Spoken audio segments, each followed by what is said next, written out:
बिस्मिल्लाहिर्रहमानिर्रहीम। मोहतरम सामीन, अस्सलाम वालेकुम। इस्लामिक नॉलेज और वाक़यात के लिए हमारे चैनल स्काई वन नूर को सब्सक्राइब जरूर करें। स्काई वन नूर पेश कर रहा है बादशाह को इस्लाम की दावत और उसका मुनाजरा। अभी ये मशवरे हो ही रहे थे कि थोड़ा थोड़ा करके ये बातें वक्त के बादशाह तक पहुंच गई। उस जमाने में इराक के बादशाह का लक़ब नमरूद होता था, और ये अवाम के सिर्फ बादशाह ही नहीं होते थे, बल्कि खुद को उनका रब और मालिक मानते थे, और लोग भी दूसरे देवताओं की तरह उसको अपना खुदा और माबूद मानती थी, और उसकी इस तरह पूजा करती थी जिस तरह देवताओं की, बल्कि उनसे भी बहुत अदब के साथ पेश आती थी, इसलिए कि वह अक्ल व शऊर वाला भी होता था और ताज व तख्त का मालिक भी होता था।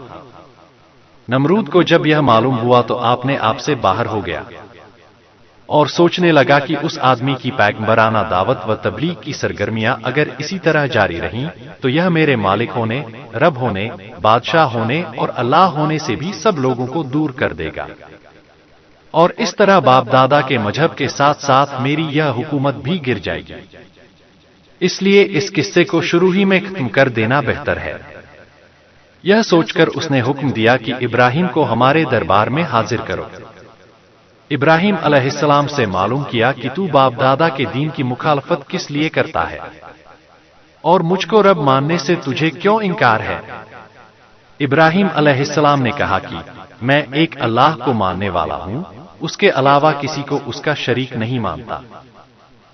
सारी कायनात और तमाम आलम उसी की मखलूक है, और वही इन सब का पैदा करने वाला और मालिक है। तू भी उसी तरह एक इंसान है जिस तरह हम सब इंसान हैं। फिर तू किस तरह रब या खुदा हो सकता है, और किस तरह ये गूंगे बहरे लकड़ी के बूत या खुदा हो सकते हैं। मैं सही राह पर हूं और तुम सब गलत राह पर हो, इसलिए मैं हक की तबलीग को किस तरह छोड़ सकता हूं और तुम्हारे बाप दादा के अपने गढ़े हुए दीन को कैसे इख्तियार कर सकता हूं। नमरूद ने इब्राहिम अलैहिस्सलाम से मालूम किया कि अगर मेरे अलावा तेरा कोई रब है तो उसकी ऐसी खूबी बयान कर कि जिसकी कुदरत मुझ में न हो। तब इब्राहिम अलैहिस्सलाम ने फरमाया, मेरा रब वह है जिसके कब्जे में मौत व हयात है, वही मौत देता है और वही जिंदगी बनाता है। टेढ़ी समझ वाला नमरूद मौत व हयात की हकीकत से ना आशना कहने लगा। इस तरह मौत और जिंदगी तो मेरे कब्जे में भी है। और यह कहकर उसी वक्त एक बेकसूर आदमी के बारे में जल्लाद को हुक्म दिया कि उसकी गर्दन मार दो और मौत के घाट उतार दो। जल्लाद ने फौरन हुक्म पूरा किया और कत्ल की सजा पाने को जेल से बुलाकर हुक्म दिया कि जाओ, हमने तुम्हारी जान बख्शी दी। और फिर इब्राहिम की तरफ मुतवज्जह होकर कहने लगा, देखा मैं भी किस तरह जिंदगी बख्शता और मौत देता हूं, फिर तेरे अल्लाह की खास बात क्या रही।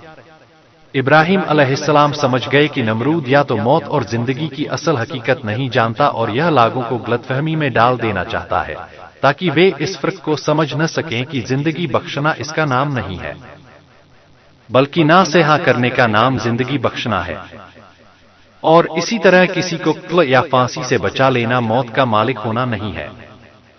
मौत का मालिक वही है जो इंसानी रूह को उसके जिस्म से निकालकर अपने कब्जे में कर लेता है। इसलिए बहुत से फांसी की सजा पाए हुए और तलवार की जद में आए हुए लोग जिंदगी पा जाते हैं, और बहुत से कत्ल व फांसी से बचाए हुए इंसान मौत के घाट चढ़ जाते हैं, और कोई ताकत उनको रोक नहीं सकती। और अगर ऐसा हो सकता तो इब्राहिम अलैहिस्सलाम से बातें करने वाला नमरूद गद्दी पर न बैठा होता, बल्कि उसके खानदान का पहला आदमी ही आज भी उस ताज व तख्त का मालिक नजर आता। मगर न मालूम कि इराक के इस राज्य के कितने दावेदार जमीन के अंदर दफन हो चुके हैं और अभी कितनों की बारी है। फिर भी इब्राहिम अलैहिस्सलाम ने सोचा कि अगर मैंने इस मौके पर मौत और जिंदगी के बारीक फलसफे पर बहस शुरू कर दी तो नमरूद का मकसद पूरा हो जाएगा और लोगों को गलत रुख पर डालकर असल मामले को उलझा देगा, और इस तरह मेरा नेक मकसद पूरा न हो सकेगा। और हक की तबलीग के सिलसिले में भरी महफिल में नमरूद को लाजवाब करने का मौका हाथ से जाता रहेगा, क्योंकि बहस व मुबाहसा और जदल व मुनाजरा मेरा असल मकसद नहीं है, बल्कि लोगों के दिल व दिमाग में एक अल्लाह का यकीन पैदा करना मेरा एक ही मकसद है। اس لیے انہوں نے اس دلیل کو نظر انداز کر کے سمجھانے کا ایک دوسرا طریقہ اپنایا اور ایسی دلیل پیش کی جسے صبح و شام ہر آدمی آنکھوں سے دیکھتا اور بغیر کسی دلیل کے دن و رات کی زندگی میں اس سے دوچار ہوتا رہتا ہے۔ ابراہیم علیہ السلام نے فرمایا، میں اس ہستی کو اللہ کہتا ہوں جو ہر دن سورج کو پورب سے نکالتا اور مغرب کی طرف ڈباتا ہے۔ بس اگر تو بھی اسی طرح خدائی کا دعویٰ کرتا ہے تو اس کے خلاف سورج کو مغرب سے نکال اور مشرق میں چھپا۔ یہ سن کر نمرود گھبرا گیا اور اس سے کوئی جواب نہ بن پڑا، اور اس طرح ابراہیم علیہ السلام کی زبان سے نمرود پر اللہ کی حجت پوری ہوئی۔ اس لیے پریشان اور لاجواب ہو جانے کے علاوہ اس کے پاس کوئی دوسرا راستہ ہی نہیں بچا۔ گرج حضرت ابراہیم علیہ السلام نے سب سے پہلے اپنے والد آجر سے اسلام کے سلسلے میں بات کہی، حق کا پیغام سنایا اور سیدھا راستہ دکھلایا۔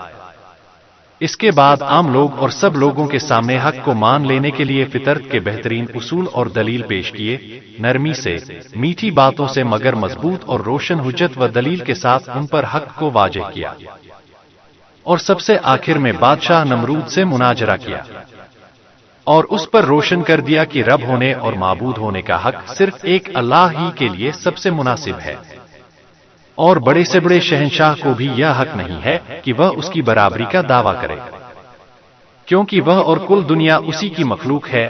مگر اس کے باوجود کہ بادشاہ، آجر اور عام لوگ حضرت ابراہیم علیہ السلام کی دلیلوں سے لاجواب ہوتے رہے، بلکہ بتوں کے واقعے میں تو زبان سے اقرار کرنا پڑا کہ ابراہیم علیہ السلام جو کچھ کہتا ہے وہی حق ہے اور صحیح و درست ہے۔ پھر بھی ان میں سے کسی نے سیدھے راستے کو نہ اپنایا اور حق قبول کرنے سے بچتے رہے، اور اتنا ہی نہیں بلکہ اس کے خلاف اپنی ندامت اور ذلت سے متاثر ہو کر بہت زیادہ گیج و غضب میں آ گئے، اور بادشاہ سے رعایا تک سب نے ایک ہو کر فیصلہ کر لیا کہ دیوتاؤں کی توہین اور باپ دادا کے دین کی مخالفت میں ابراہیم کو دہکتی آگ میں جلا دینا چاہیے، کیونکہ ایسے سخت مجرم کی سزا یہی ہو سکتی ہے، اور دیوتاؤں کو حقیر سمجھنے کا بدلہ اسی طرح لیا جا سکتا ہے۔ امید کرتے ہیں یہ واقعہ آپ کو بہت پسند آیا ہوگا، اور اسی طرح کے اسلامک معلومات کو حاصل کرنے کے لیے ہمارے چینل کو سبسکرائب کریں اور دوسروں تک شیئر ضرور کریں۔